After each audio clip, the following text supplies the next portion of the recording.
being a part of Women Who Code as a volunteer, talking to Aditi and Elaine, I felt like backend is something that's really important profile or a domain in engineering and computer science, and it would be great if we can have a study group or a series around it and talk about fundamentals, trends, what backend actually is, because we do have a good amount of backend engineers, women engineers in the industry, and it's worth talking about it. Also, this is also for people who are curious to know what backend engineering is, right? How can you be a better engineer as well? What is a better path in being a backend engineer? What are the skills required or technologies required, right? Also, in my experience, I've not seen a lot of women backend engineers. So I also have this personal goal of like having more women engineers, more backend women engineers. So here we are.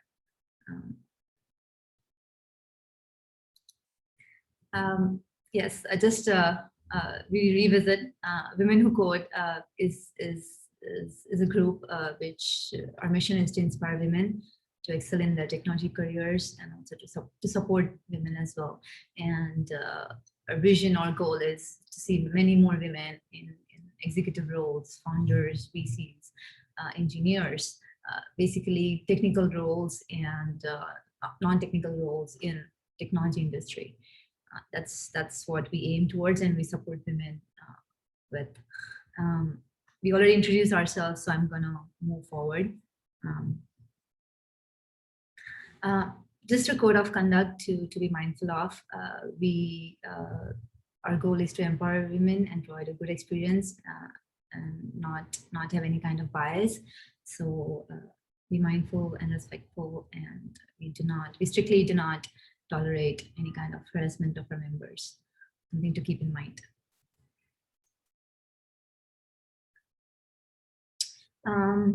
Today's agenda, we will talk about backend engineering at a very basic level.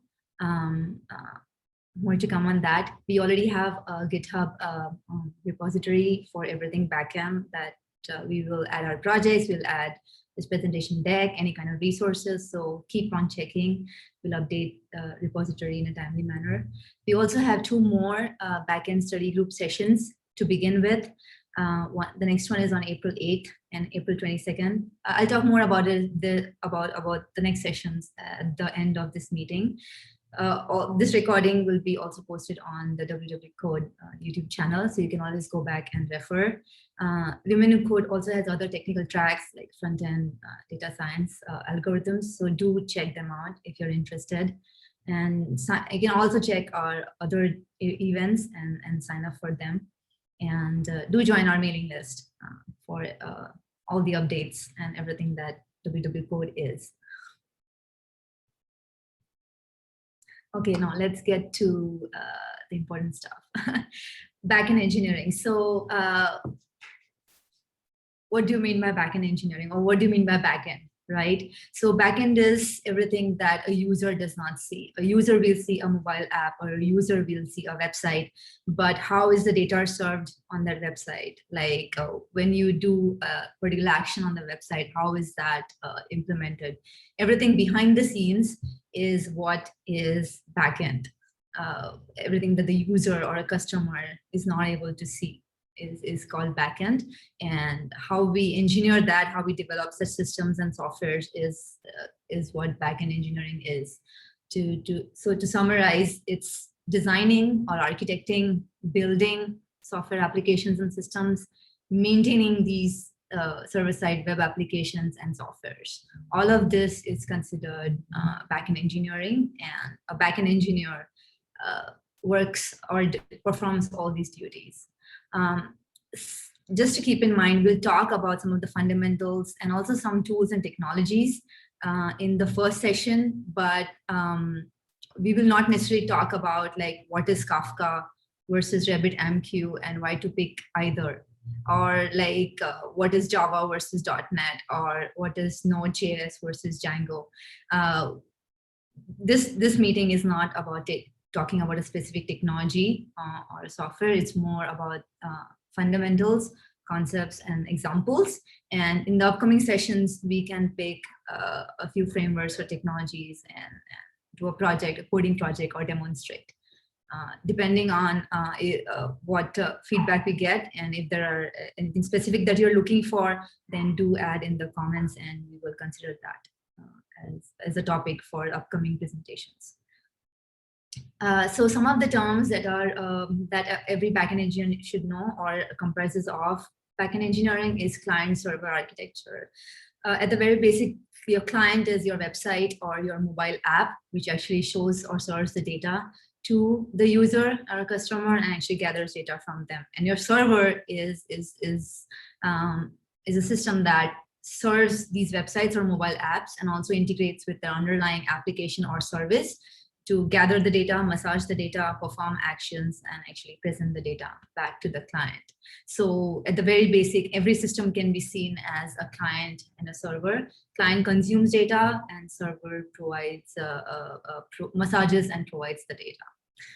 Some of the other things that you should know as a backend engineer is also networking. By networking, I mean how, at the very basic, how does the internet work? What is HTTP? What are the communication protocols? Do you understand latency, throughput of your services? How are your services talking or connecting with other applications, other services? These are some of the things as you design and develop your applications or softwares, you need to keep in mind.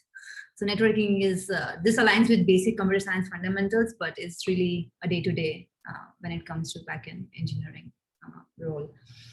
The next is API, which is application programming interface. This is basically a contract between the client and the backend, or the client and the server, about how to share data.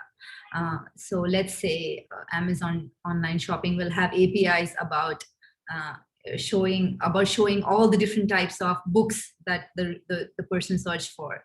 So get all the books based on the keyword. Other API would be to add this particular selected book to the cart, right? So this is a contract between Amazon website client and the backend to actually share data, adding, updating, receiving data. So application programming interface is considered as a handshake. Web frameworks, that's web frameworks or software frameworks, which is also a common term. These are basically applications designed for to support development, to support web services, web resources, and APIs. It's one of the examples. Some of the examples would be AngularJS or .NET or Ruby on Rails, right? .NET framework is for development with C# as a language, AngularJS with JavaScript, and Ruby on Rails with Ruby. The next, how is that different from a platform? These frameworks and platform can be two confusing terms, or they can also, people may also think it's similar, but they are slightly different in the sense that the platform actually allows you to not only do software development, so it not only does everything that a framework does, but it also helps you with hardware architecture support for development, execution, networking, database management, all of it. One example would be AWS platform, right? They have their APIs, they also do database management, they also have secure the data. It compresses all of it. Next would be microservices. Microservices is basically it's an application of like loosely connected services that have a purpose to communicate your data. So microservices is an application, and different microservices connect with each other, and they're dependent on like they're loosely coupled or loosely dependent on each other, and they communicate via a standard protocol. And so your applications are online. So let's say like an ATM machine. If that's your software, then an ATM machine may have different microservices that communicate to actually enable an ATM machine. One service can be for payments. One service can be authenticating you as a user or a customer of the bank. And these two different services, let's say, ensure that the whole ATM application works as desired. So multiple microservices can contribute to one product or one software as a whole. Next, to keep in mind is database engineering. This is a big domain because a lot of it goes into a database. Basically, you design the database, the tables, the schema.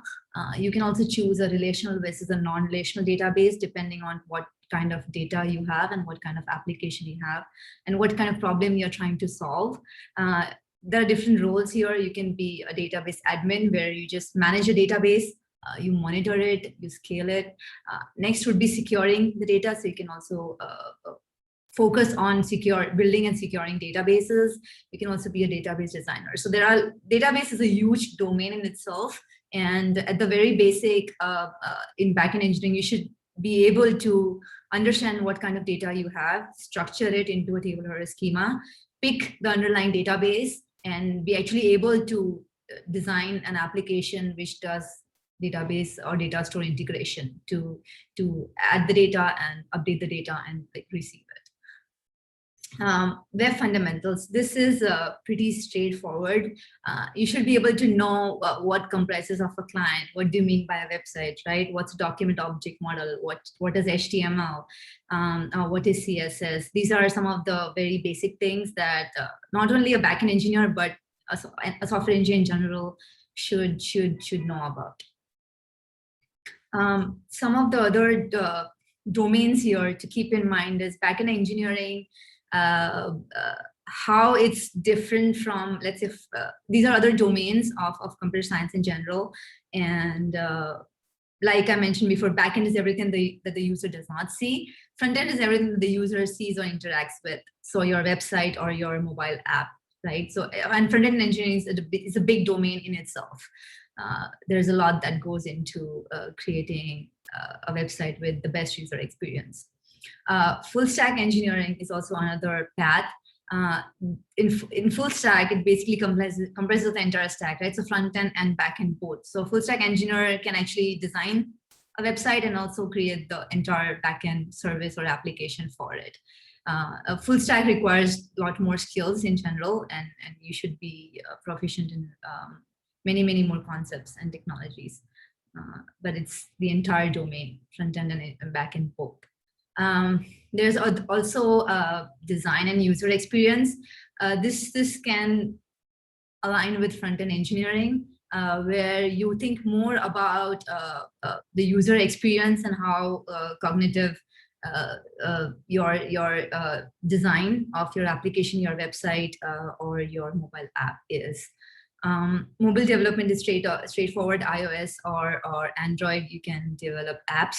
And the underlying, that can be a front end, but the underlying data providing system can be a microservice or an application that you have created. Like a backend engineer maybe has created and serving the data for your mobile app, right? DevOps is developer operations. This is everything to support your services. How do you monitor your services? How do you support your services? How is deployment look like? What is performance? What is scalability? These kind of problems and these kind of solutions are all considered under DevOps. So in the last few years, DevOps engineering has become a field of its own. But in my experience, I have done this as a software engineer or as a backend engineer. Now we have a specific team at most companies who takes care of this. And backend engineers focus on core development for most part. And machine learning is pretty straightforward. It's just data modeling and making sense out of data to improve products, right? Some of the examples of backend services or applications is online shopping, right? Amazon online shopping. You have your website. The front-end team has created a beautiful website, which is really interactive. And Amazon may have one or many microservices in the backend that take care of the whole shopping experience. So one microservice can provide all the when you search based on a keyword, it can provide all the available options. One microservice can take care of credit card payments. One microservice can take care of managing everything in the cart. So there's a lot that goes into just to make that one online experience for a customer. Instagram is same, right? Like Instagram has caching, Instagram has different databases. Instagram, they don't have one database, it's all distributed and it's all scalable, right? So there's a lot that goes into how this one software or application has created. Same with weather website, right? Like weather website provides not only just the weather, but it can also provide news, right? It can also provide local news or weather news, right? So all these data points may be served by different services in the backend, different third-party integrations that as a whole are considered as a weather website or a weather app. Just one thing to note about domains, these are different paths or career paths in computer science, and they may vary depending on the roles and responsibilities and structure of your company and industry. And by industry, I mean insurance industry or banking and financial technology industry, right? So none of it is set in stone. There are some basic concepts or skills you need to have, but I have been a full stack engineer too, and I have been a backend engineer too. So I have done both, and I pick one. So the scope of it can vary. Do we have any questions so far?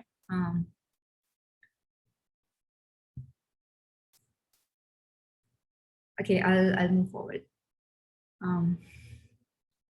Yeah, so this is, I felt like visualizing this is important to fully understand what backend engineering is. So here you see these are different paths or subdomains of computer science as a whole, and this is somewhere backend engineering is. It somewhat aligns with developer operations, like I mentioned. You not only build a software, but you also deploy it, you also maintain it and support it. And all of that, DevOps can do it, but a backend engineer can also should be able to do it. Machine learning here is backend systems actually provide the data, right, for machine learning models. So there is this overlap between backend engineering and machine learning engineering, because we become the data providers. Backend becomes the data provider for machine learning models. And you can see that there are these other subdomains of engineering and how they align. Data engineering and DevOps is also somewhat has an overlap. But this is where backend engineering sits. And for a more realistic idea, you have your front-end development, then you have your blockchain developer, you have your backend engineer, you have your AI engineer, you have a front-end developer / designer, you have a platform engineer. We talk about platform engineers more like for some companies they actually build an entire platform which they can build small projects or products out of, and that becomes your platform. So and a platform engineer at such a company has built it and maintains this platforms so that other teams can just quickly create small projects or products out of it, right? So data scientist is a very different role and a different domain. And then mobile application developer, this person can interact with front-end engineers, back-end engineers across the board to create a successful mobile app. And then we also have game developers. The thing here is all these roles require some definitely require knowledge of basic concepts like client server architecture, APIs, database systems, security, performance. How does networking work? You need to know all these basic computer science fundamentals to be able to be successful at these roles. Do we have any questions? Prachi, we had one in the chat from Norris who asks, what are some other examples of companies other than AWS that you would consider to be more like platforms? Yeah, so like I mentioned before, right, like AngularJS is a platform, or Node.js is a platform. So these are like some of the already open source platforms available, which can help you get started on a particular framework or a language.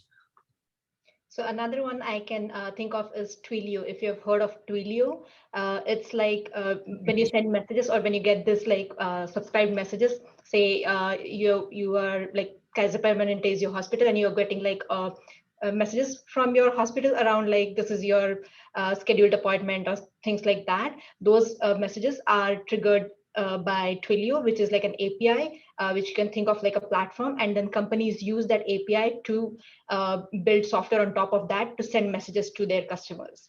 So when Prachi is mentioning platform here, that is basically all those kind of things where you can where that API is outsourced and then companies build software on top of that API. So that is like an overall understanding. And also the thing that she mentioned, their platform engineering, that is a separate thing, which is like in like mid-sized to like bigger companies, there are platform teams which have like internal platforms. So those are not like the example that I gave, it's like public facing API, but this platform engineer that she mentions here is like a platform team within a company, so that you can build your tools on top of that platform API, which is just available internally to your engineers within the company. So that's like it's context based. So like when you hear of platform, it can mean very different things, and it's a very broad term. So yeah, framework or platform, like Aditi mentioned, is a broad term. We have some standard frameworks and platforms available which we can use to build our own platform or framework at the company, depending on the needs of the company and the goals. Like one example would be like a company wants to build their own cloud AWS S3 platform. They'll build an out-of-the-box integration which all the other projects in the company can just like integrate with, and it's just an easy solution that's provided.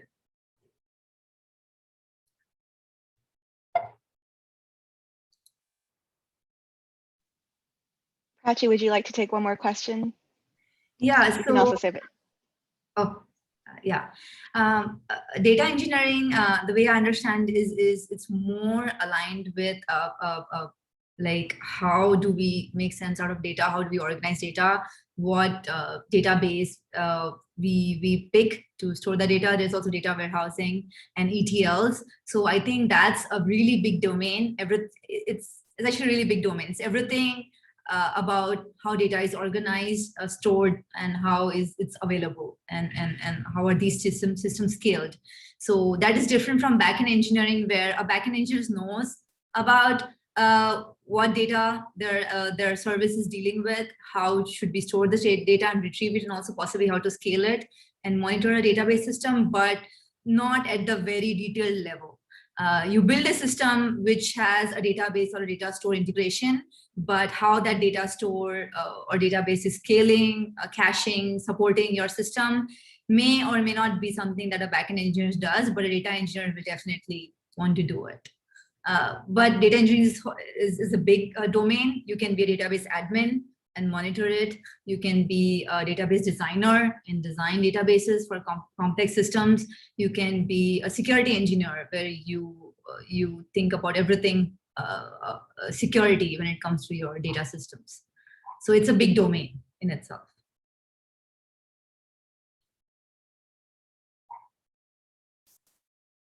Okay, I'll move forward. And just to add here, anyone else who's like senior engineers, feel free to jump in and also like share their thoughts on any of these. It's not just us talking or sharing our thoughts, it's a collaborative effort. So definitely feel free to chime in if you have any thoughts on these questions. Totally, thank you. So now we know at least some of the basic concepts in very simple terms. Now, okay, I know some concepts now. Where do I get started? Let's like get hands-on, right? What are some of the things that I need to know or keep in mind as I begin thinking about what backend engineering is? So some of the things that you can begin with is pick a language and framework, right? For example, some of the examples I mentioned at the very top, like Java is a language you can pick. You can pick Python, you can pick PHP or Scala. These are some of the languages that you can choose to begin with, depending on your industry or your company or what you feel is easier or comfortable for you to try it out. right? Then you can pick a database. Some of the examples also are about databases, right? A PostgreSQL or MongoDB or MySQL. So you can also, basically you can pick your tools or technology or a tech stack essentially, and then think about what backend will look like in that sense. So first thing is to choose a language and framework.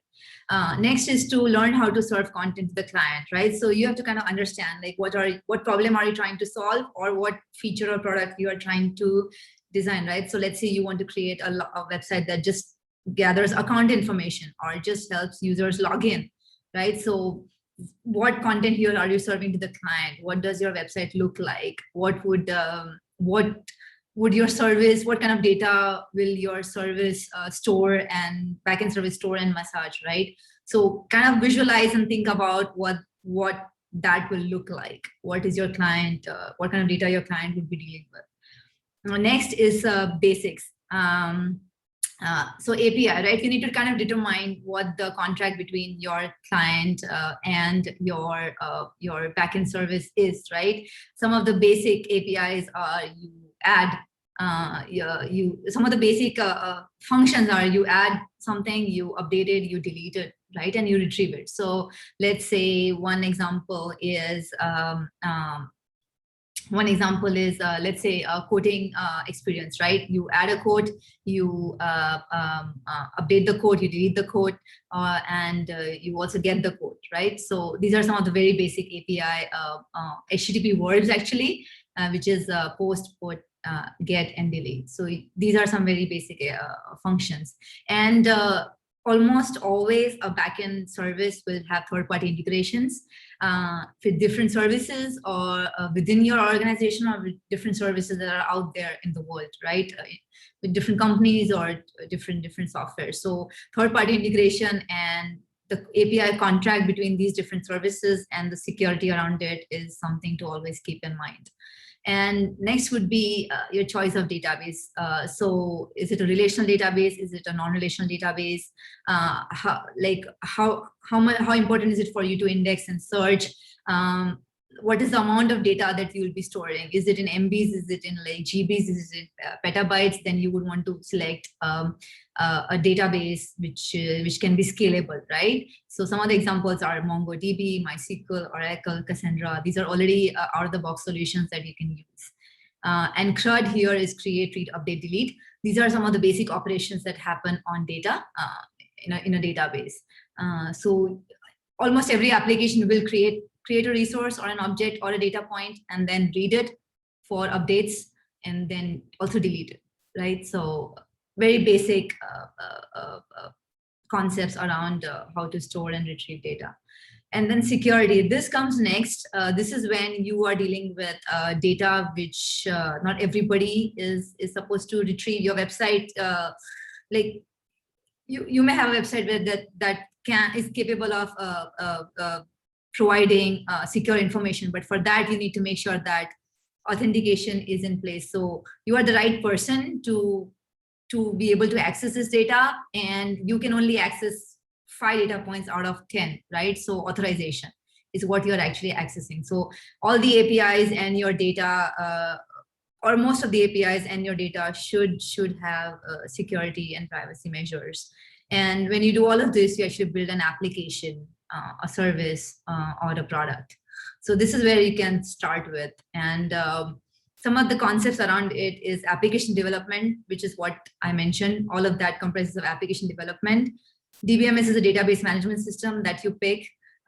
Your system design and architecture is design of your entire application, your database, what your security protocol would be.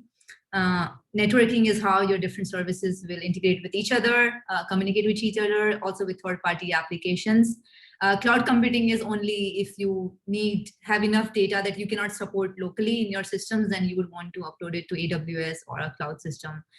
Also, things to keep in mind is performance and scalability. As your application grows and serves more customers, you have to think about providing data in a faster way. Scalability, right? Different deployments of the same application to serve different regions, let's say, or more number of customers. Caching, and there are a bunch of things that go into performance and scalability. Security, we already talked about it. Internet of Things has always been up and coming in the past few years, and an IoT app or application can be considered a third-party integration tool, right, for your service. And distributed systems is a very detailed domain in itself, where your systems are deployed in a distributed manner in different systems, in different servers, and how do they interact with each other, and what are the protocols and security around it. It's a big domain in itself, but knowing the basics I think is part of what a backend engineer needs to know. Hey, Prachi, we've got a question in the chat from Shelly. Yeah. Does it matter what languages we choose from an interviewing perspective? If it does, what language do people prefer? Yeah, that's a good question. It actually doesn't matter. You should pick a language that's more comfortable, and you should make sure that you specify that this is the language you're picking because you're more comfortable with it and be able to solve an interview question in it. Most people, I think, pick Java or Python because it's more ubiquitous and somewhat easy to learn, or most interviewers kind of know about these languages. C# would be the third best in my experience. But I would say, interview coding questions at least should be language agnostic, for sure. Just a quick addendum to that, because I'm sort of curious, since I'm only a very beginning stage. So I guess does it continue to be language agnostic as you specialize? Like if you're interviewing specifically for a backend position, is it okay to keep solving in like a high-end language like Python or Ruby? Yeah, so it actually depends on your team and their technology stack. You can easily have an interview in Python as long as you know that your team, their tech stack is Ruby and their framework is Ruby on Rails, and you're willing to learn that language, or you will continue developing in Python as long as what you're developing is supporting your existing infrastructure. Then you should also be good to go. But that's something you should ask for and clarify, because not every organization has all the tech stacks supported. Some roles are really very specific, like a .NET software engineer or a Java software engineer. So if you know Ruby on Rails, that's great, but that's not our day-to-day. So something to clarify. It's a good question.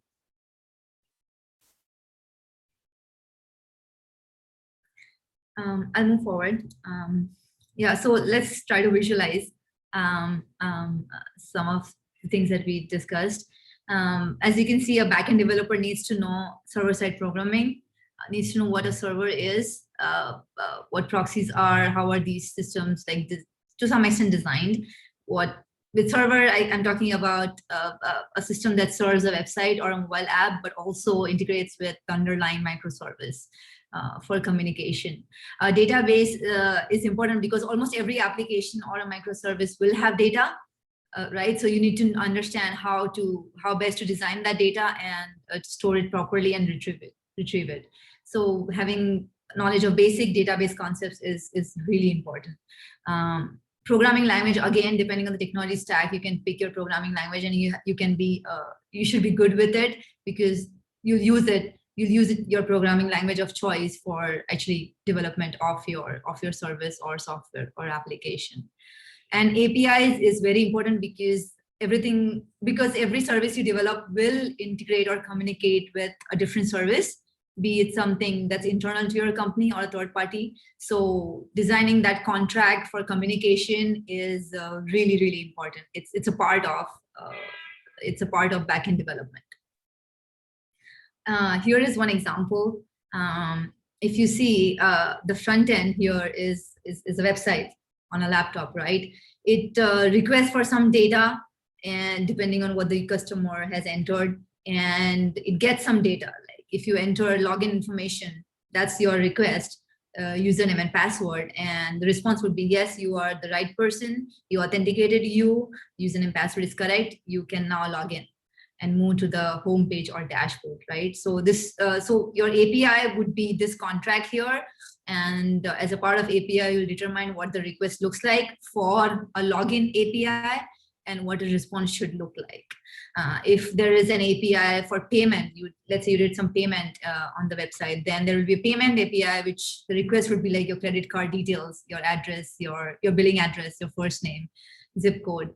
And the response would be yes, the credit card or the debit card is valid, the payment went through, give them a confirmation that the payment was successful. That something like that can be a part of the response. So this is your API contract right here.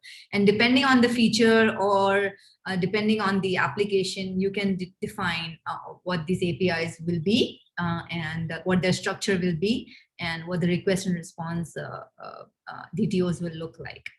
And this is very basic. Through an internet, your website will route you to a server. This is your APIs right here, the server. The server will ensure that it integrates or it communicates with the underlying microservice, and almost always it will have a database.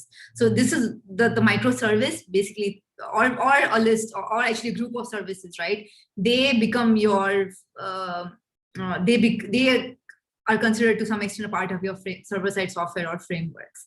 And everything server-side sits here.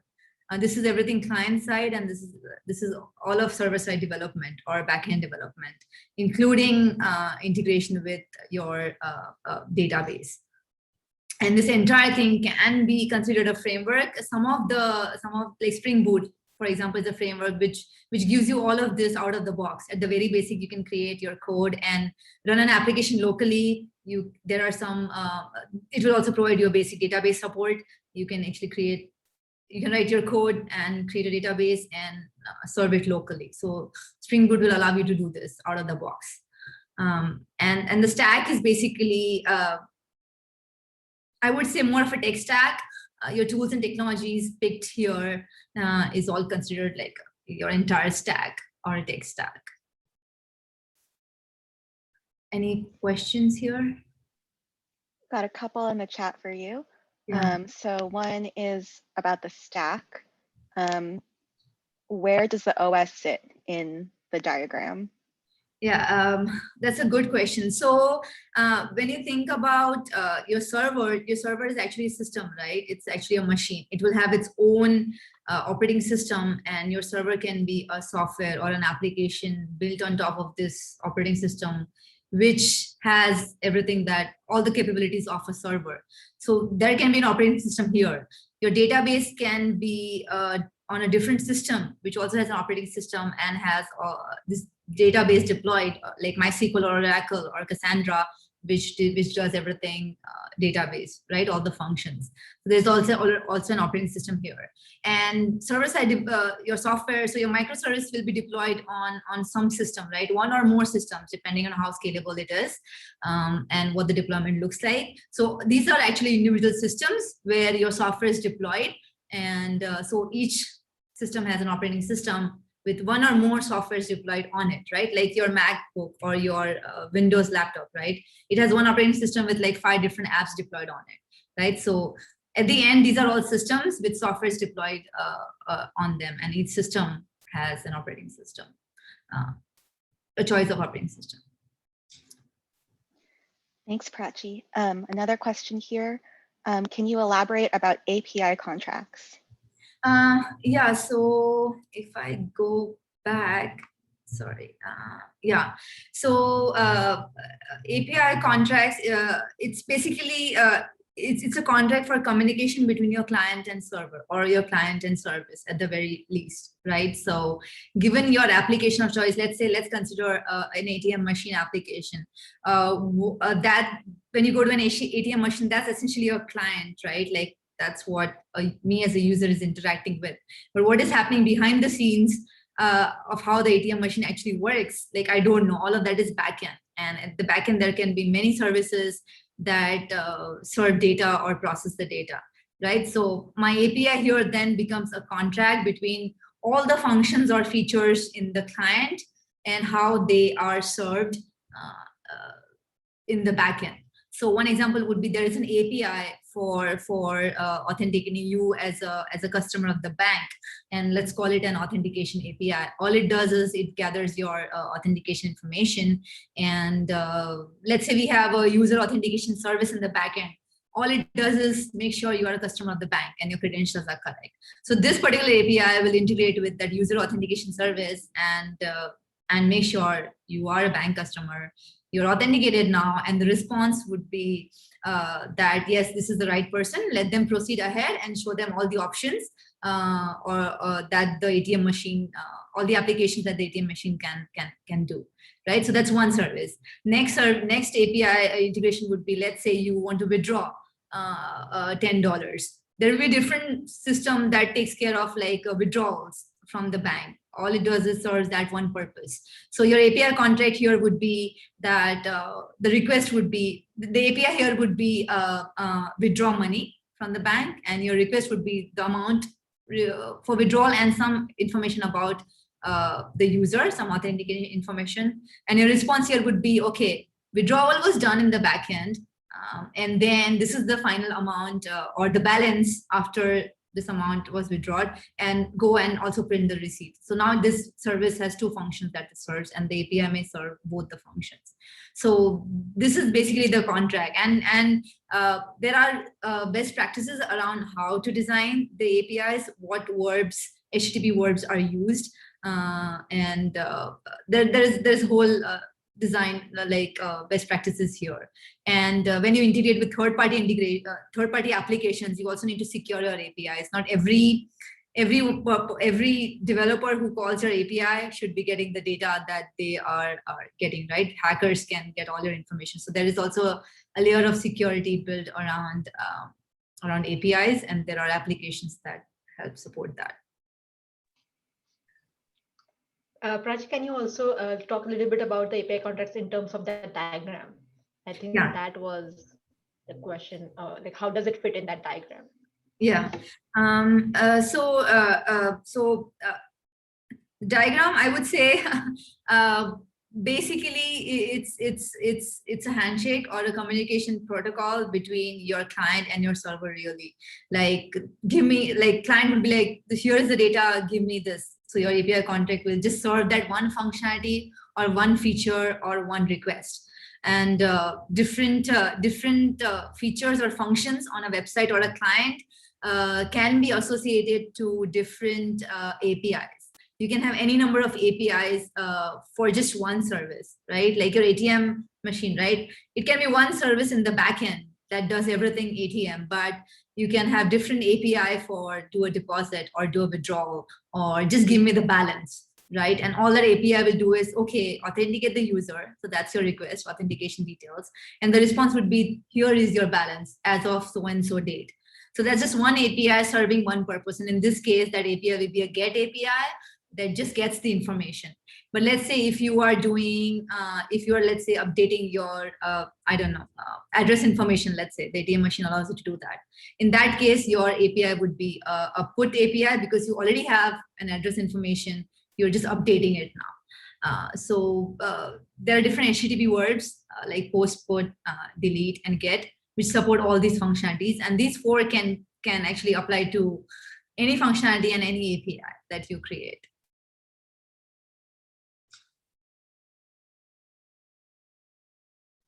Any questions? The question asker says, thank you.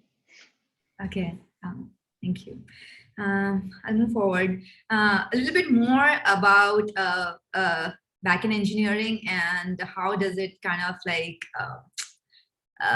align with computer science in general, and also some of the skills and job prospects when it comes to backend engineering. So I felt like this is a good diagram.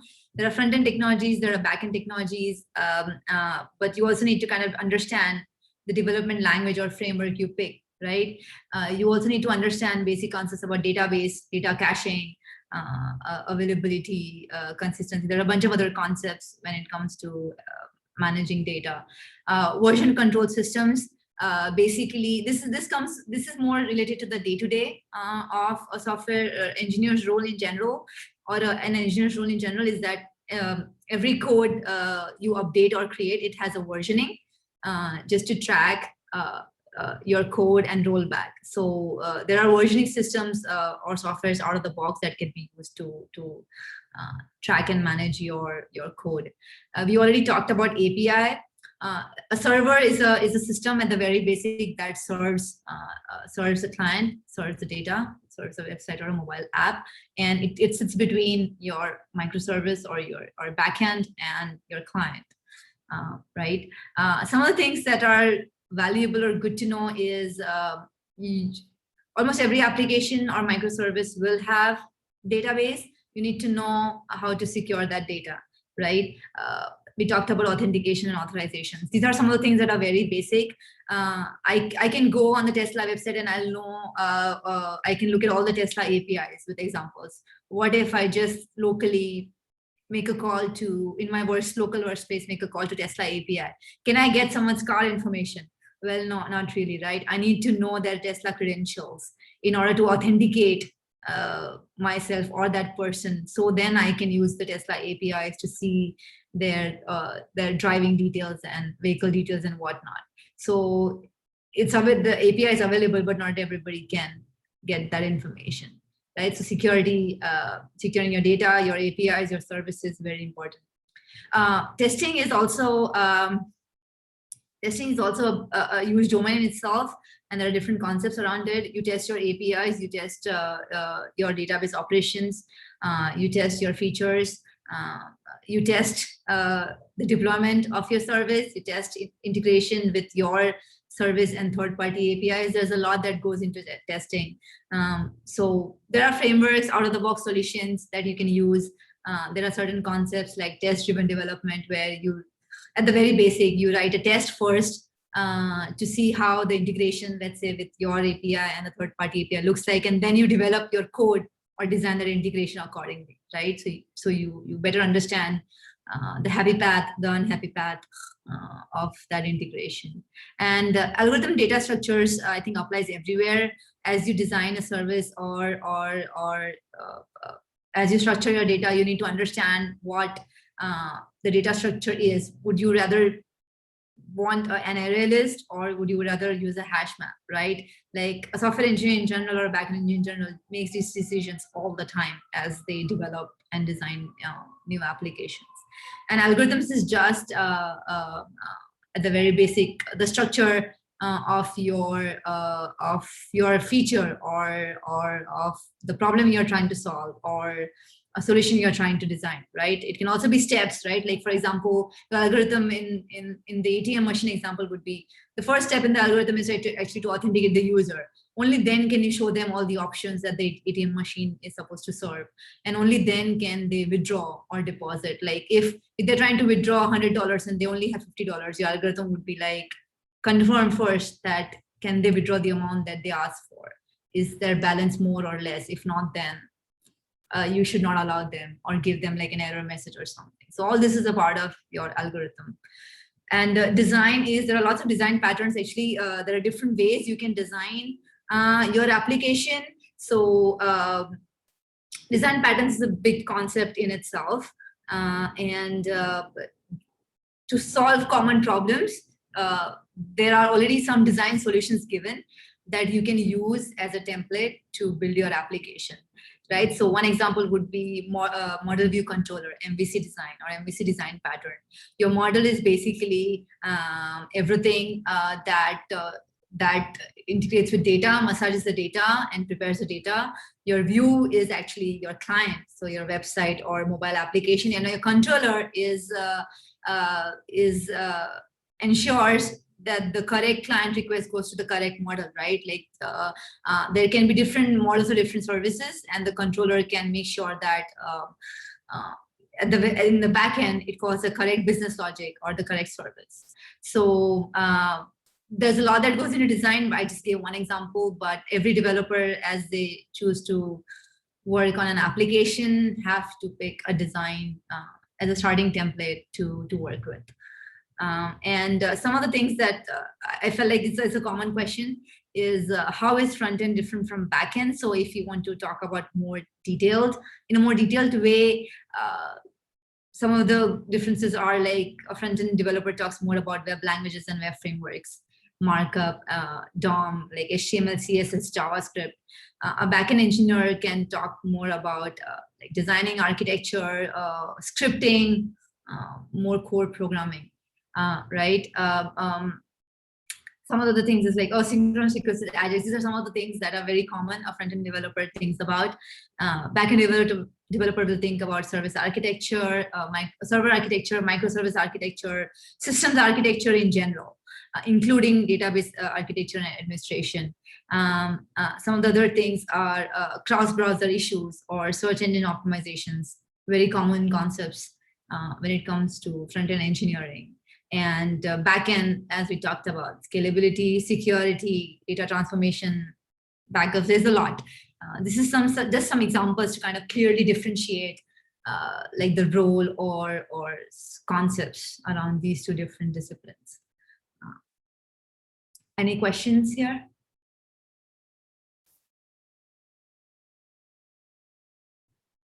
Okay, I'll move forward. Let's talk about the job prospects. At least in my experience here in the Bay Area, at least, roles like software engineering, software programmer, software developer, backend engineer, software development engineer, they are essentially the same. The only difference can be a backend engineer does everything backend versus a software engineer can be just a front-end software engineer, or a full stack engineer both, or just a backend engineer. So these are some of the common terms. It really depends on the team and really depends on the team and the company, like what specific they are looking for. So these are some of the really common terms, but most of them mean primarily backend engineering, unless they explicitly want to specify otherwise. Some of the roles also can be considered backend, would be DevOps and infrastructure engineer, database management systems administrator, a security engineer, an architect who thinks more about design and integrations, a product engineer. I am a product engineer, so I don't only think about product, but like also this is a design and development of it. A cloud software engineer it's building a cloud applications, but can essentially be a backend engineer, builds APIs and systems and platforms. So this is all considered backend. We can talk a bit more about like a day in the life of a backend or a software engineer. So Aditi and I can speak to that. At least most of my time, 50% or above of my time actually goes in core development and coding of backend systems. At that time, I think about design, I think about the algorithm, the data structure of choice, how will the integration of the service and the APIs I'm creating look like. Also third-party integrations, security. As I write every API, what does my data look like? Is it an update? Is it a get? How does it fit into the product that I'm working on, or the feature I'm building, or the problem I'm trying to solve here? Will this lead to creating bugs? Will this lead to creating any problems in the future? The decisions have I made? Are they short-term to solve a problem, or they are long-term decisions? What are the technology challenges? Like, what are the trade-offs here as I pick a technology or I make a decision in my day-to-day? So a lot of things to think about. And as I work on the code, I also need to know, is it scalable? What does the deployment of the service that I'm working on look like? How is it monitored? Do we do logging, right? How easy is it for non-engineers or other stakeholders to understand the code that I'm writing? How does it align with the product or a feature, right? So a lot of things to keep in mind in general in the day-to-day. Aditi, do you want to talk about your take on it? Sure. So my day-to-day looks more like it's not 100% coding, but it's a lot of like within our team, we have a lot of discussions around like if you are starting depending on what level of the project you're working on. If we are say in the early phases of the project, we are doing a lot of discussions around what kind of microservices do we need to split the code. Like how do we need to approach the code or approach this project? How do we need to split it into different like microservices? For example, being a full stack engineer, we always have this the request flows like our customers are our end users. So how would the changes that we are making, how would it affect the end customer? How, like what kind of load, like how many transactions per hour or like per minute does your the microservices that you're designing, how, like, what is the load that it is expected to take. So we have a lot of these like mobbing sessions or like discussions around the services that we are building. And then we have say 50% of the time we do a lot of like focused coding. We do a lot of like pair programming or mobbing sessions in our team, which is like group programming. It's a very specific like concept in New Relic, which is like, if anyone is curious, I can talk about that later on. But like it's just a sort of like group programming. So we do that a lot so that everyone is on the benefit of that is that everyone is on the same page when you are working with complex code bases. So specifically my team, we are in integration, we are into like integration. We are an integration team, so we have like a lot of complex projects where everyone on the team has to like be on board with what changes we are doing and what are the different aspects that we need to keep in mind. So that is what I would say, like depending on the project that we are working on, day to day is like just like stand-ups, like check in with other engineers, with your managers in the morning time, and then these like discussions or like mobbing sessions over the day, and that's like mostly engineering focused. And then the stand-ups are where you talk to your PMs, with your EM, like engineering managers and product managers, to get the clarification of the feature requests and like the task that you are assigned. Yeah, and a couple more things to add from my experience is you also not only just think about design of your application, but you also participate in design discussions and architecture discussions for other projects or other teams, right? So always, as new projects come in, as new requirements come in, do they affect your project or your service, and how would that look like? Kind of also have to think about long term. And also lots of like code reviews and peer reviews are a part of day to day. You not only other engineers review your code and approve it, you also review other engineers' code and kind of learn from them or educate them in a way. So a lot of it is, you're not just like coding for what you're supposed to do, but you also are very hands-on and interactive in technical discussions and coding when it comes to other engineers and folks in your team as well. One more thing to mention is this concept of generalist versus specialist. A journalist can be like someone like who I am. Like I know things about networking. I also know things about security. I also know concepts and fundamentals about coding, algorithms, data structures, everything. But I am not an expert, or I don't specialize in one technology or one concept entirely. Like let's say I specialize in being a database admin, but I can't write any other code. Like I cannot write Java code, let's say. That would be a specialization, and that can change on your technology and your tool, right? Let's say you are specializing in AngularJS, but in the next 5 years that becomes obsolete. There's a new version or a new kind of technology or framework that comes in, and now you are no longer a specialist at it because nobody's really using it. So you're obsolete. So now you have to pick, let's say there's some other kind of JS framework. So you may want to specialize in that because you want to continue to be a specialist, versus a generalist is someone who does everything or is somewhat good at everything. Just a disclaimer, no one knows everything. We are all continuously learning.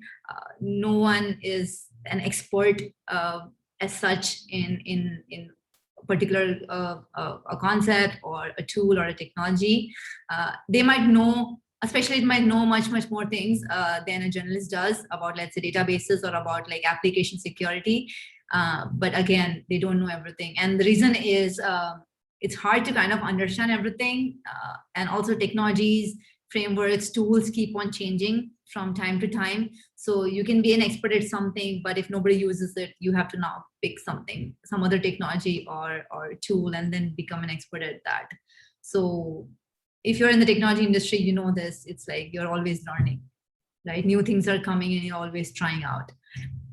One more thing to mention is backend engineering or being a software engineer is a safe job. And by safe, I mean in terms of like there's always a demand of engineers.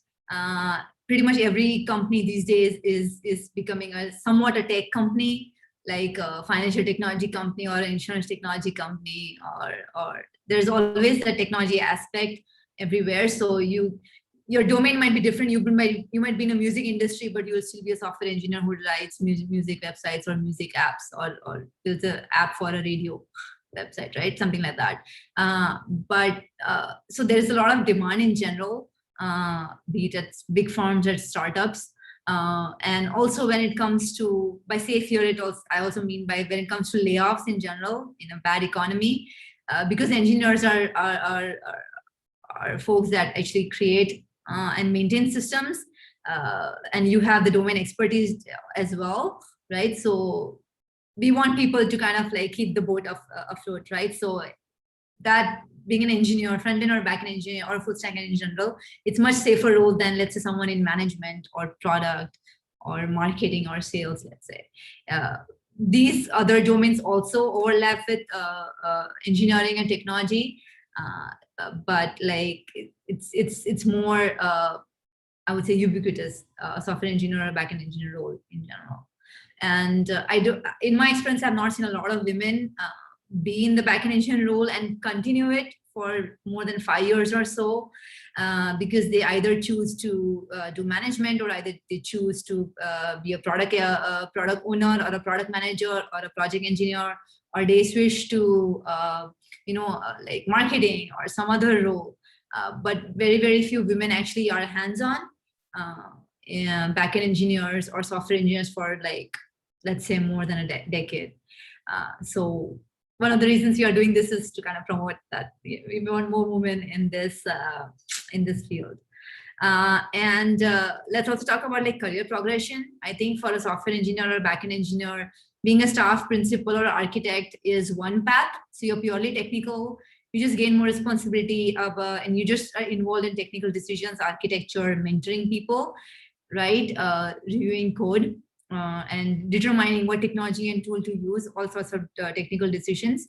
That's one path. The other path is management and leadership roles. So you can be an engineering leader or a squad lead or an engineering manager, where you may not be really hands-on. And by hands-on, I mean coding every day, or you may not even have a coding responsibility at all as a part of your job roles, but you actually lead or manage engineers, right? Junior, senior, whatever level they are.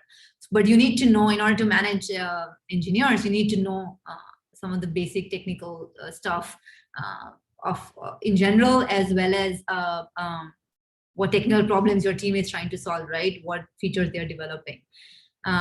Again, in management or leadership roles, you may or may not code. Mostly you don't.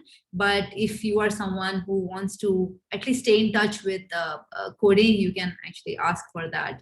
But majority of it is decision making around the direction of your team and your product, how it aligns with your company, resource management. And by that, resources here is your team, other stakeholders, other teams. How do you manage collaboration, architecture decisions, and just determining like the product scope. And again, to mention, depends on the team, the company, the goals of the company, team responsibilities. There's a lot that goes in. But what I said is more a general understanding of the reality of these roles. Prachi, would you like to take a question? Yeah. Someone would like to come off mute to ask. Yeah. Hi. So I have a question about the career progression, because I'm at the very beginning of this journey. I'm going to be starting an internship that's a backend developer role. And I'm more interested in learning more about how, like, the difference between the two different career paths that you just kind of briefly went over. How do you think about the pros and cons of whether you're going to remain like an individual contributor and, you know, get really good and stay coding, or do you become a manager? Because I meet a lot of people like in management who always talk about like, yeah, I don't code anymore. There's always like a little bit tinge of regret, but then also not really. So how did you make those decisions, or have seen any trends of what women do in this position? Yeah, that's a very good question. And you're right, like most management or leadership roles require you to not necessarily code, because a lot of your time is involved in decision making, trying to understand what's new and upcoming and how you and your team can support that, and lots of resource planning, planning the like managing your resource and their career progression, how they are contributing, as well as like given the goals for the next quarter, how can you position your team for success. So a lot of that goes into management, but I have seen women engineers or managers who are also hands-on. So they make sure that they will not manage more than, let's say, 2 or 3 people at a time, rather than a team of like 10 engineers. They would want to just manage a very small team, which gives them enough time to do coding or development. And they'll just pick small tasks that are not super urgent, or that are really like an isolated project, let's say, or a very small project that they have the freedom to kind of like code and contribute towards. It's not urgent or doesn't need to be done right away, because your team will do it for you. So you can actually pick that path, and you can determine what management will look like for you, and also choose to be somewhat hands-on, right? You can always say that you want to be a part of design and architecture decisions as a manager, be it your team or be it other teams, right? Other projects that are up and coming.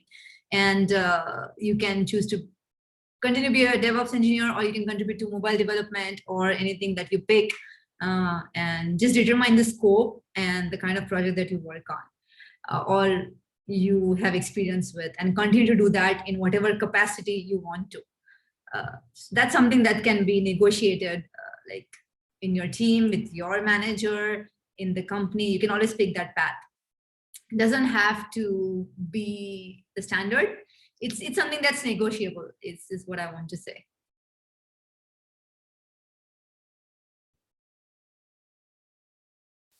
Do we have more questions? I think there was a question earlier about what tech stack you use. What is the tech stack used, or what does tech stack mean? No, the question was, what tech stacks are you using? Oh, are you working on? Yes. So yeah, thank you for the question. That's a good question. For me, the tech stack is Java and Spring Boot. Java being the chosen language for programming, and Spring Boot being the framework that allows me to do development in Java. When it comes to databases, we use PostgreSQL. When it comes to front-end development, we use like JavaScript, AngularJS. Other options can be React.js. My tech stack in the backend at least is Java and Spring Boot, and PostgreSQL as the database. And we also use AWS, so for AWS S3. So we have cloud computing, cloud software integration here. But it can be different. That's what our company picked. Aditi, you use Ruby on Rails. That's a different tech stack. Right? Just to give a comparison. So in my company, we use Ruby on Rails as for the backend, and then front end is all React. And like Prachi mentioned, we also use like Postgres or AWS as like cloud for the cloud computing stuff. So I think Ruby and Java are the only like replacement, but the rest of the stack is pretty much similar. Yeah, you can pick Python and Django as one example, right? Like Node.js, Express.js. There are different decisions behind why companies pick whatever stack. It can also be like, oh, they hired someone at the very beginning who only knew Ruby, so everything now is Ruby on Rails. It can be that simple too. Or it can be like the team that they hired, most of them knew Java, so let's just make it easier and pick Java and Spring Boot as the tech stack and just continue to do that. But different teams can have different tech stacks within the same company.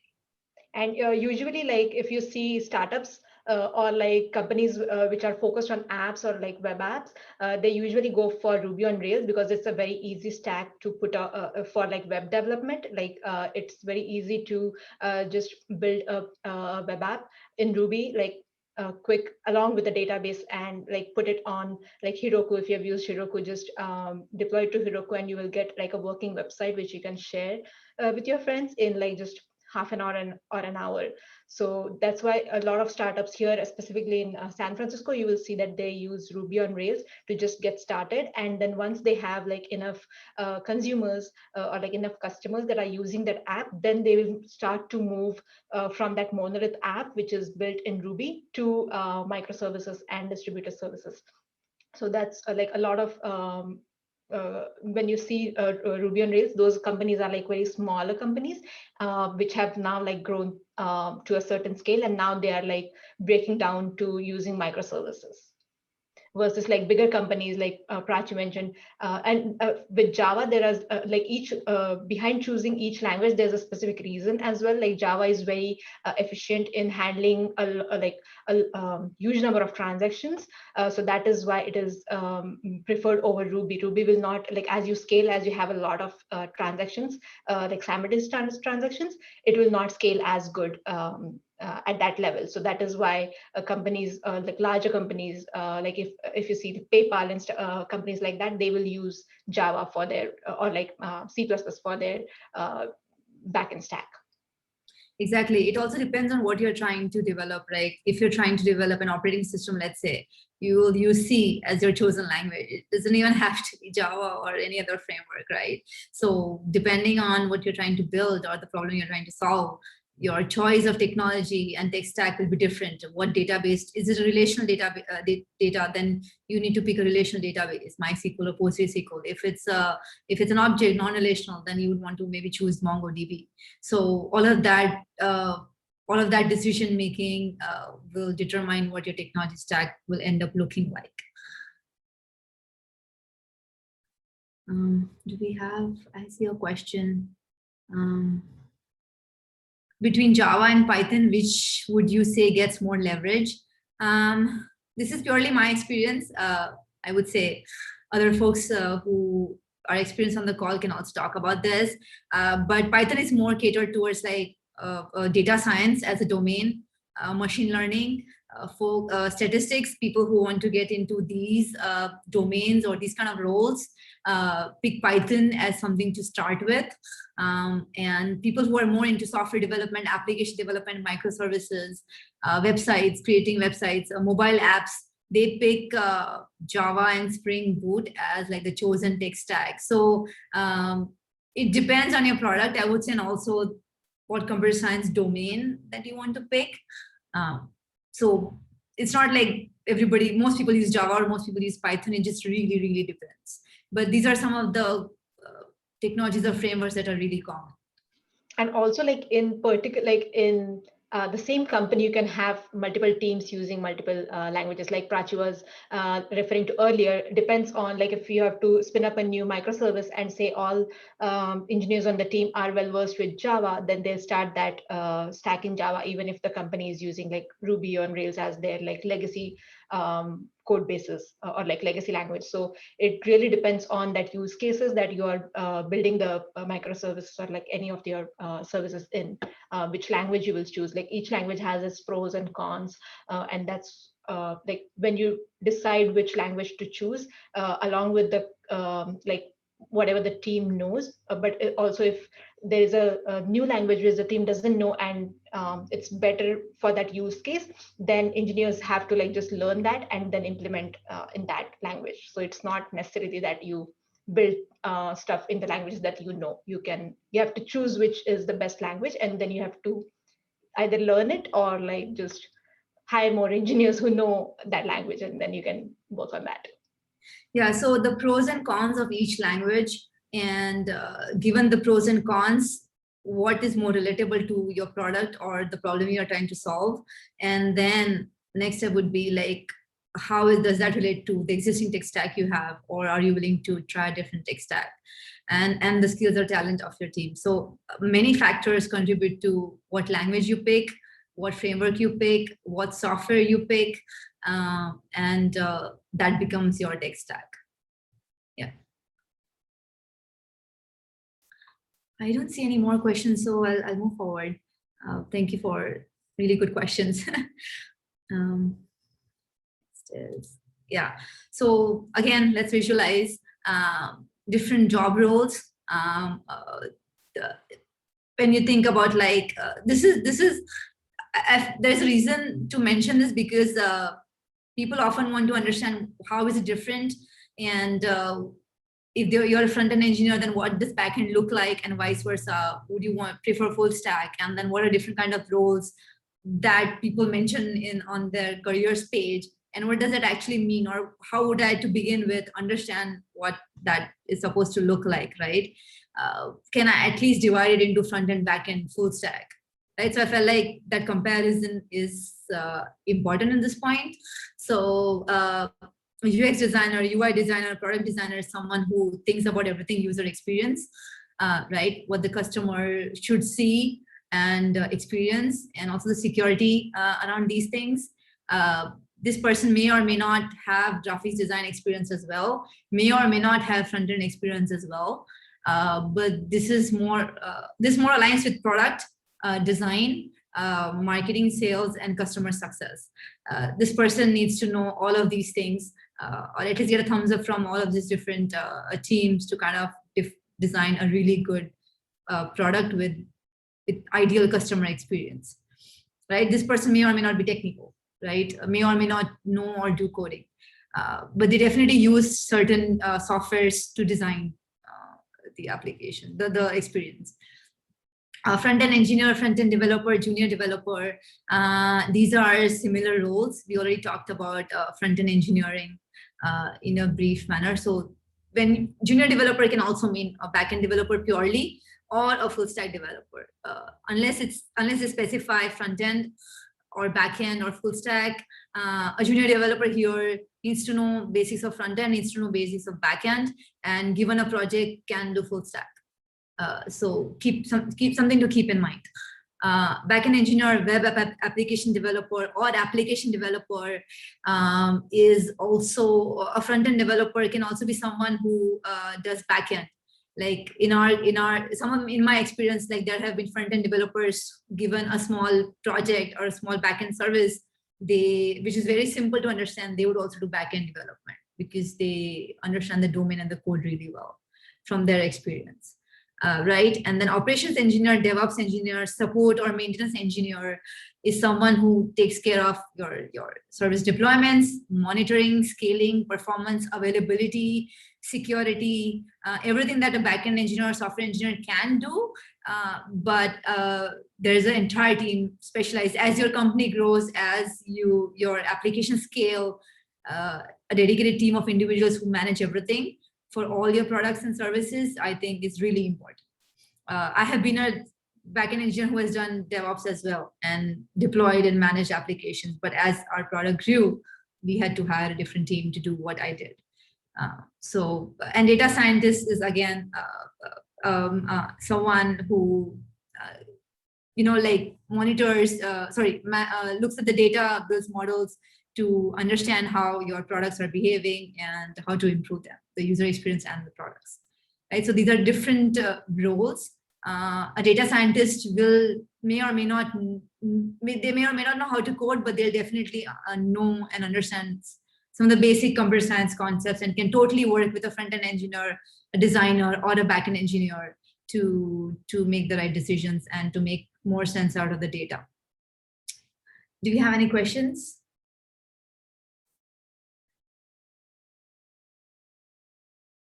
Great. And this is more detailed differentiation between these different very common roles in the industry. I would say that this is a general understanding or a basic requirement as well. And depending on your role, your team and company, this can look different. The tech stack can look different, your roles can look different, and they can change from time to time. So something to just keep in mind. I don't see any questions, so I'll move forward. Q&A. We are almost at the end of the presentation, and we have some time for Q&A.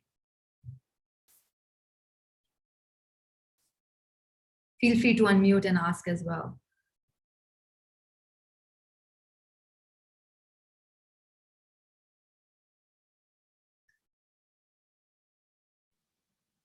So someone is asking in the chat, what is your goal with the study session? Is it more like this session's format, or are there any project deliverables? Yeah, that's a very good question. So since this is the first session, we thought about talking about some of the concepts and fundamentals and how the reality in the industry looks like. But going forward, we want to talk about projects, we want to talk about code, we want to talk about tools and technologies, and also like do demos and actually coding projects. So it will be a mix of coding projects as well as talking about concepts and talking about specific technologies and tools as well. And if you have suggestions, do provide, because we can always talk about those things. Yeah, definitely feel free to share, like, what did you like about this session? What would you like to hear about in the next sessions? Did you want us to focus on any particular aspects that Prachi mentioned today? Definitely, we are open to like any feedback that you have for these sessions. Right. Like we can do a session about everything AWS, let's say, or we can do a session about database engineering, or what is data engineering, like concepts, fundamentals, different roles, different tools, technologies. There's a lot that goes into backend, and if you have suggestions, feel free to put in the chat, and we can in the future sessions have a whole event about it. Even something like just like job interviews, like how do you do backend job interviews? What are the kind of questions that are asked? How do you tackle those questions?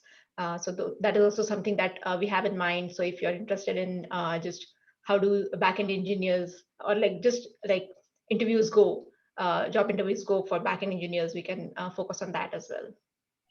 Yeah, so I see some suggestions, and I'm taking notes. We will make sure we talk about these in the upcoming backend series sessions. So thank you for that. System design is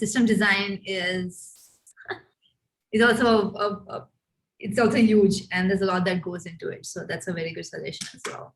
Yeah. Prachi, do you want to just talk about what will we take in the next session? I think there's a question around that. Like what would be covered?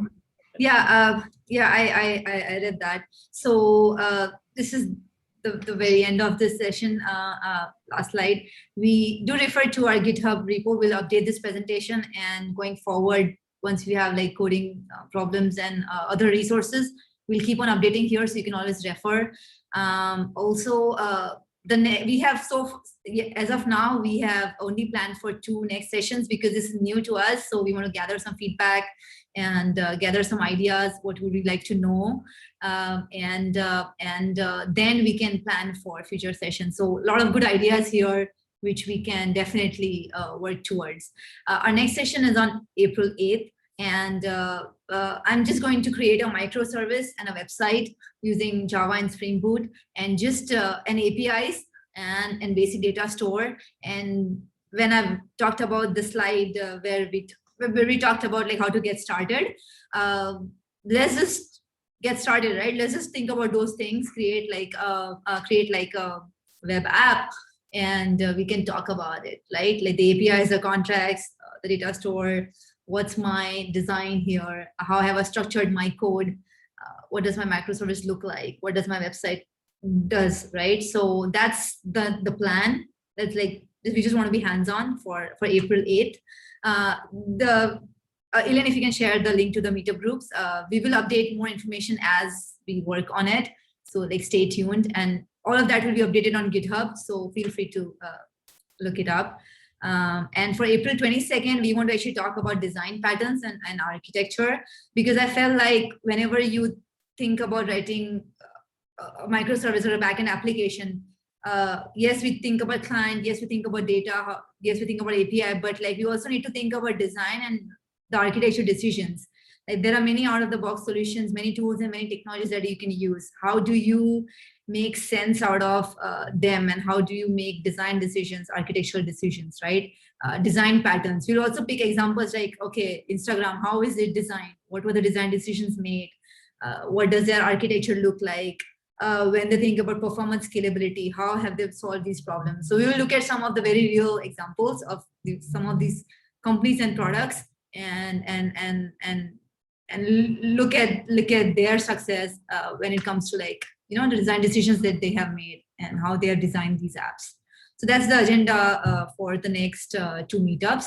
And given all these good suggestions in the chat, we will note them, and we will create more events and sessions about them. Also, feel free to hit us up on the WWCode YouTube channel. This presentation will be updated there or uploaded there, so you can always refer. And you can also add your comments there if later on you think about an idea. We will monitor and we can gather your feedback there. And in repetition, also look at other technical tracks that WWCode has. Look at all the upcoming events that we have to offer. Join our mailing list. And if you have any questions, you can always email here. We have also created a Slack channel, a Backend Study Group Slack channel. You can add your questions there. We can also do discussions. You can also share your ideas. So feel free to join the WWCode Slack channel and join the Backend Study Group as well. So just to add there, the contact us email is if you have any particular questions around Women Who Code, that's the contact one. But if you have any specific questions regarding this group, if you have any questions for us, like Prachi, me, or Elaine, you can join the Slack group for this Backend Study Group and just post it there on Slack. We can answer the questions there. Yeah, thank you for clarifying, Aditi. So yeah, any more questions, any more recommendations? There was one question for you, Prachi. How did you, what took you from mid-level to senior level engineer? That was yeah, that is a good question. Lots of some of the things that you did to make that change. Yeah, lots of things on a purely technical level.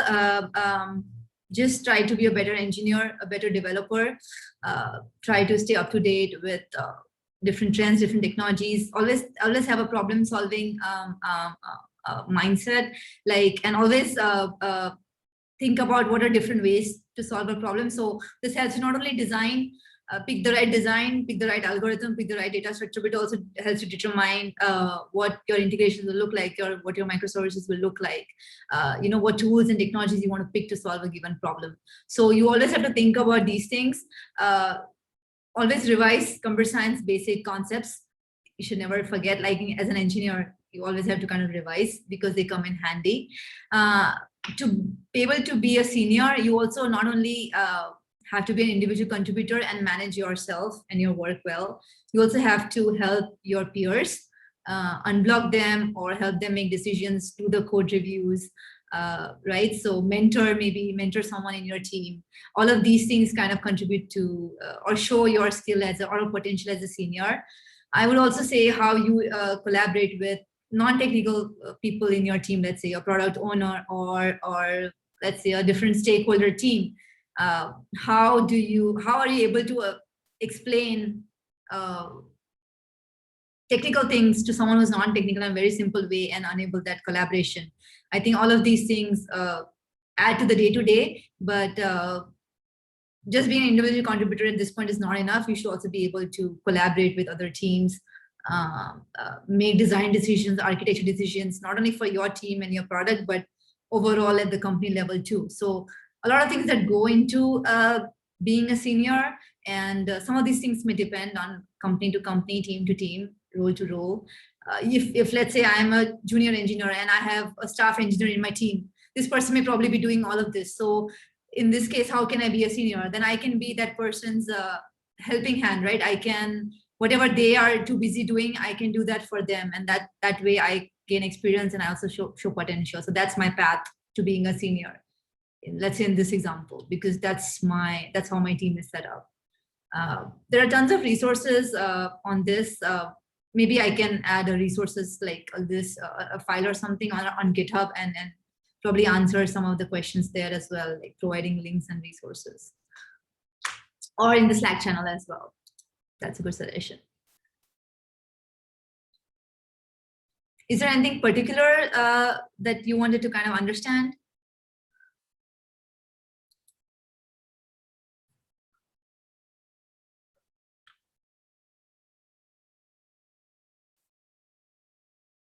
I don't see any more questions, but I think we can still be here. We have like, I don't know, almost 20 more minutes.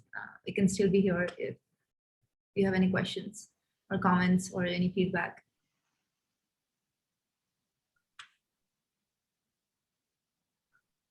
Yeah, Prachi, I don't know if you saw in the chat, this has been very helpful to people. People are really interested in getting this information and in learning from someone who is, you know, boots on the ground working in this field. So I think it's a great start. Yeah, thank you. Yeah, that's the whole purpose. We have to start somewhere, and here we are. So this is great.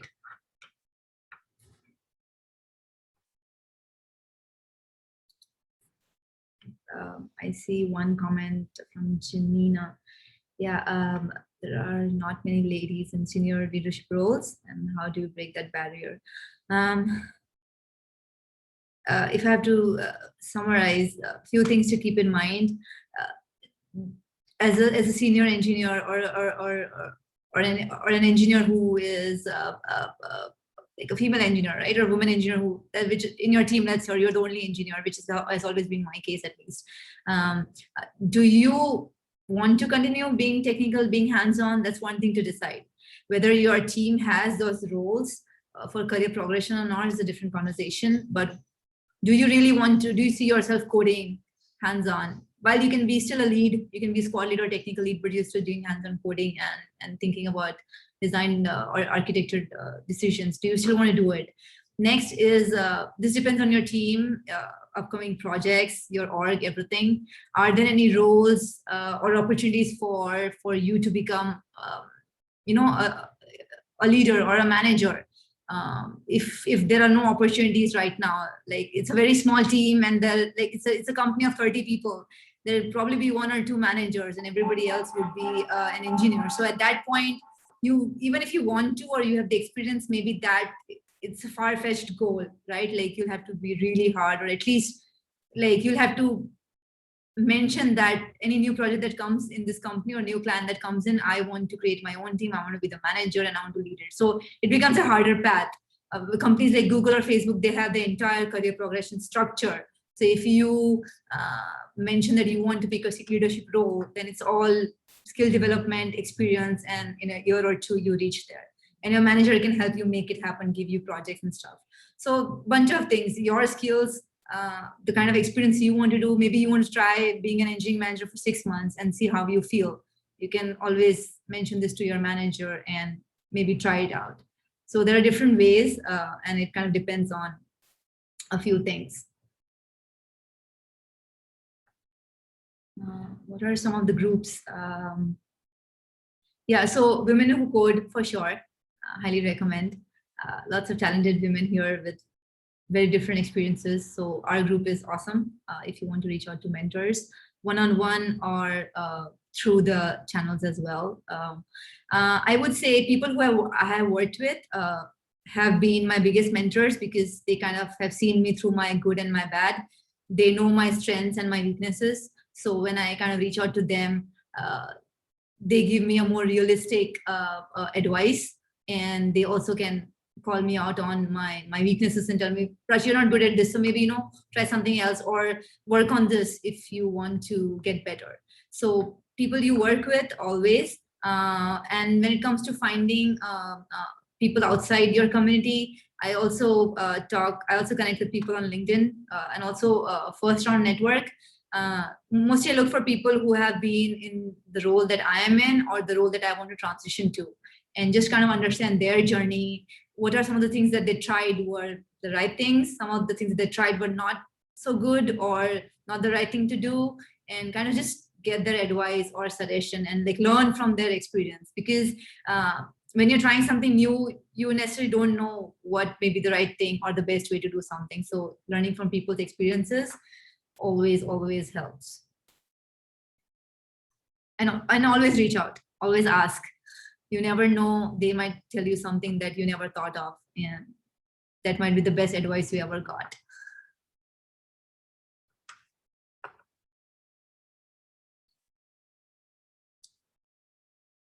And I can share some resources around some of the websites that as a backend engineer or as an engineer in general, you can refer to kind of, revise or learn new things like concepts and technologies and stuff. Aditi, do you want to take this question about JavaScript, React? Yeah, I was just reading that. So it feels like JavaScript and its frameworks have flooded the market. So if you know JavaScript or say React, you cannot even pass the screen test. No, that's not true. So even though the market is like there are a lot of like companies using like JavaScript or like React frameworks, there's equal opportunities like like we have a lot of developers that are learning JavaScript and React, but also we have equally have like companies wanting front-end developers. There's a huge demand for front-end developers as equally as it is for back-end developers, because if you like Prachi said, like a lot of companies are moving to digital first or like technology first. Like if you see examples of like Nike, they are moving to digital first. Even if they are like a shoe company, they are like moving everything to digital. Everyone has like they have a website and stuff like that. So all this front-end like the ways to reach out to the consumers today is through these front-end apps or like web apps. So definitely I think the market for front-end and like front-end engineers is a lot. Equally I think as back-end, there's no like I don't think like there's one or the other which has more preference. So definitely and the screening process, if you're like curious about the screening process, I think for front end, it's more about, because it's like UI based, you have to have like, I have not done like front end interviews myself, but I'm assuming that you have to have like a portfolio to showcase your UI skills. So as to say, if you're a UI, if you're a front end engineer, that is something different as against to a back end engineer, which is mostly based on APIs and stuff that you can't see. So your interviews as a backend engineer is quite different than that of a front-end engineer. Front-end engineer is mostly about what you can like how would you develop a website, how it's how fast it can work given the backend API that you have, like what are the different things that you would make to the things that you'll use to make your website better. So that those are some of the things that I can think of which will be focused in like a front-end engineers interview as against to backend. Yeah, and to pass the screening process when it comes to backend engineer, it's a lot of information about concepts, be it some of the core concepts, be it core computer science concepts, core like backend concepts, design, security, API integrations. One of the questions can be, okay, can you design Chipotle? Like, how would you design it, right? Like, and the whole interview can be like, okay, Chipotle, what does it need to do? The Chipotle right now does 5 things, but for this example, let's just consider three things that it's doing. Then what would do I need a website or do I need a mobile app? Let's say in this example, we want to design a website for Chipotle. And how would my APIs look like? Like, what would my design look like? Will I pick a microservice? What technology stack will I pick and why would I pick it? Will I need a database or not? Like, how am I managing for like food orders in real time? Right? Like, what would the payments look like? What would the billing look like? If they want to order a wrap and a wrap is no longer available, how would you manage that on a website or in front of when the customer is right there? So that is what design questions and questions about core concepts, questions about, let's say you pick Java, they can also ask you core and advanced concepts about that language. Or let's say you say that you are a Java engineer experienced in Spring Boot as well. Can you talk about 5 different Spring Boot concepts for half an hour, right? And a lot of your interviews, like a big chunk of your interview would be then coding questions, because that's how we know that you can code, right? Because you don't have a portfolio, let's say, or website to show. So a lot of like algorithm questions. It can also be like a core data structure and algorithm question, or it can be like, let's design a chess game, right? Like, let's do that. Or given a list of words, can you find out all the words that were repeated? How how would you solve this? So you actually have to not only, as you're talking, you can quickly mention the algorithm, but you actually have to write the entire code or the program and make sure the test in that given IDE run. So coding is a really big piece of backend interviews.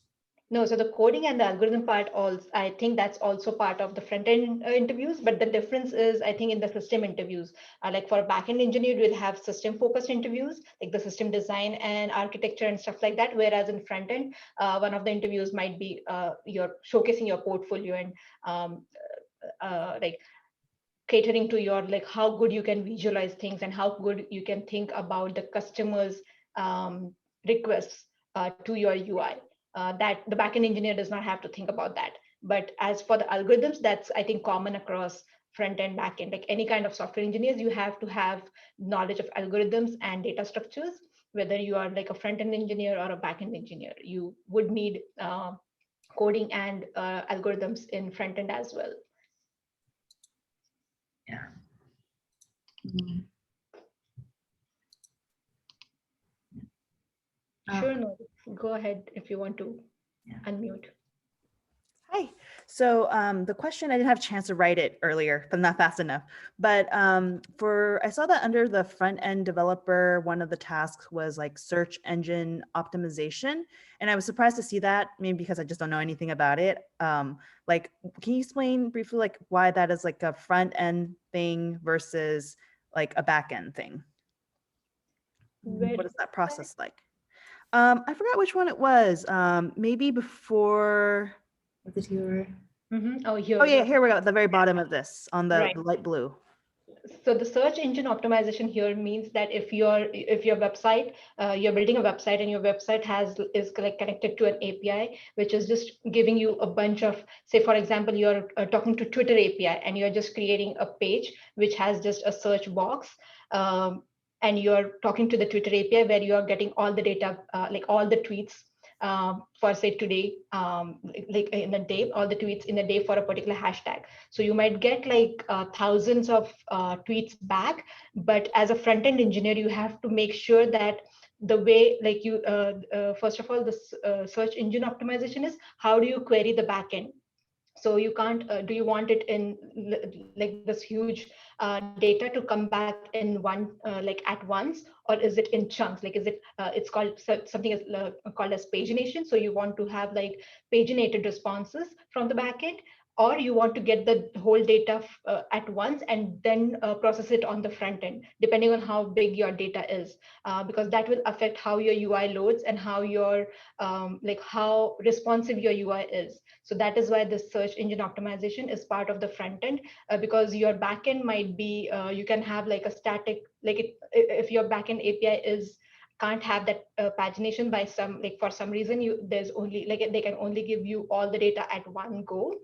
It's front-end's responsibility to make sure that you are not overloading your UI and you are making this optimization decisions in your front end, which your backend could not do for some reason. If your backend can handle that, that's well and good. But in some case, if you can't, then like, for example, if it's same company, definitely you can talk to your backend teams to include that. But think of like contractors working on just, or freelancers working on just websites, and you're talking to a like Twitter API or something like that. You can't ask the Twitter API to change the things because you're building a UI on top of that. So in that case, your UI has to handle that use case. Even like, and front end, I think it will also, along with the web apps, like for in the case of React nowadays, your React also can run on your phone. So when you're like, you don't have to specifically do a mobile development to run that website on your mobile device. So in that case also, your UI should be, and your like these fetches, like the query that you're doing for the backend to get all the data, that should be optimized on the front end side. So that's why this particular thing is mentioned under the front end. Yeah, and in modern development, SEO has become primarily a front end thing. But 6 years back, SEO, pagination, and some of the stuff you mentioned, yes, we used to in the back end, but this has moved to front end. As front end websites have become more smarter, they have become like more graceful. They kind of like have a better user experience. Front end like needs to be much more smarter to make any and all sorts of decisions, right? Given a data or given an experience, right? So this is very much a front end concept now, or front end implementation now. Mm-hmm. So when you talk about the front end being more graceful and smarter, is this kind of like in line with this idea that there's a movement towards like a single page web app? And so the back end kind of serves a whole bunch of information, and then front end you kind of optimize and display it however you want. Right. Yeah. Mm-hmm. But also, if you have heard of the concept of GraphQL, that is also something that is currently like since past few years, that is something that is very much relied on by this like full stack applications, because all this you can imagine that all the search optimization, if the front end has to handle that on the client side, it's like you're doing a lot of tasks on the client, which is not good. So you have to find some way that this can be done before the page load, and that is where GraphQL comes in. Like that layer, it's like a query language, and it will add all this. It will handle all these complexities of querying the data from the backend efficiently. Basically, I think it's similar to what. Like I've worked more on GraphQL and less on search engine optimization, but I'm assuming that a lot of search engine optimization tasks can be handled by GraphQL and take away the load from your front-end clients. Yeah, there are solutions to kind of make this this approach or this concept like implemented in a better way. GraphQL being one example to do this. As websites, as servers or services provide more and more data and more complicated data, how to present it, like how to manage the user through a given experience on a website. All of this helps. Yeah, websites have become just more powerful in providing a much better experience. And when it comes to like A/B testing, all these user behaviors are tested, and if the success is not good, websites should be able to change the behavior, right? Like if you ask for someone's first name and then you ask for their email address, what if that's not ideal? You want to ask for the email address first and then your first name. Your front end should be easily be able to do that, and your backend should easily be able to serve that. You just call a different API. Let's say you'd call API. You call the API to get the first name at the very beginning, and then you call a different API to get the email. Now you just reverse the order. The front end will just call it a different API at the very beginning, and it's a very minimal change. It's just that the fields on the front end will look different, but nothing else needed to be changed.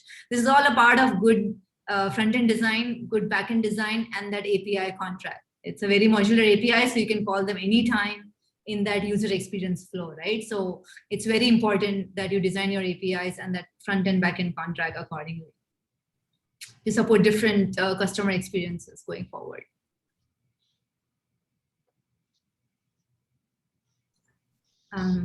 Do we have more questions? Let's see anything. Feel free to ping in our Slack channel if later on you have a question, and we can provide as many resources to kind of help you or just like answer our questions.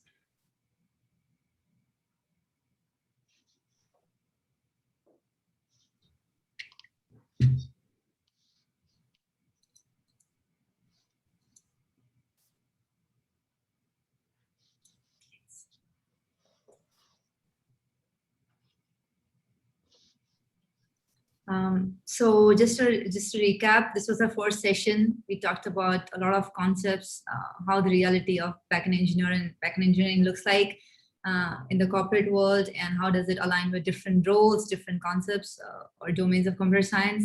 Next is hands-on development. So on April 8th, we will think and talk about all of these things. So let's actually, I'll build an application and I can just walk you through it, and we can talk about some of the decisions being made about design, architecture, coding, algorithms, everything. And after that would be purely design and architecture and system design and architecture. and we'll look at some real life products and companies and examples and how their design has been and the decisions and trade-offs that they have made. So April 8th and April 22nd. Do join us.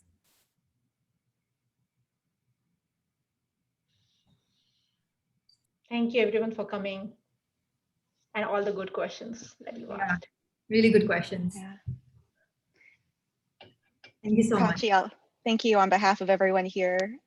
This was so much information, but you presented it in a really clear way and in a way that makes me personally very excited to dive into this field. And I'm sure I speak for a lot of people in the room too. So yeah, thanks everyone for being here. I'll stop the recording now. Thanks everyone for tuning in who's watching this.